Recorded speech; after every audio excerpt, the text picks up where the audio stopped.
தமிழர் திருநாளாம் பொங்கல் பண்டிகையின் தொடக்கமாக அமையும் போகிப் பண்டிகை பழையன கழிதலும் புதியன புகுதலும் என்ற உயரிய தத்துவத்தை அடிப்படையாக கொண்டது. சங்ககாலத்தில் இது இந்திர விழாவாக கொண்டாடப்பட்டது. உழவுத் தொழில் சிறக்க மழை மிக அவசியம் என்பதால் மழையின் கடவுளான இந்திரனுக்கு நன்றி செலுத்தும் விதமாக இந்நாளில் மக்கள் வழிபாடு நடத்தினர்.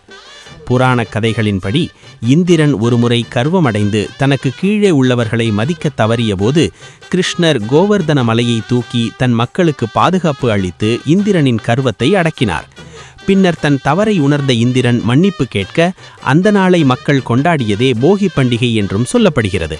வாழ்வியல் ரீதியாக பார்த்தால் தை மாதம் அறுவடை திருநாள் தொடங்குவதற்கு முன்பு வீட்டை சுத்தம் செய்து தேவையற்ற பொருட்களை தீயிட்டு கொளுத்துவது ஒரு முக்கிய மரபாகும்.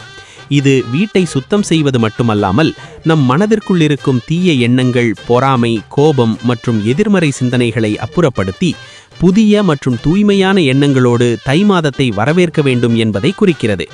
இதனாலேயே போகி என்ற சொல்லுக்கு போக்கி விடுதல் அல்லது நீக்கி விடுதல் என்று பொருள். வேளாண்மை செழிக்க உதவிய இயற்கையை வணங்கி உழைப்பின் பயனை அனுபவிக்கத் தொடங்கும் முன் மனதளவிலும் வாழ்விட அளவிலும் ஒரு புதுப்பித்தலை மேற்கொள்வதே போகிப் பண்டிகையின் உண்மையான நோக்கமாகும்.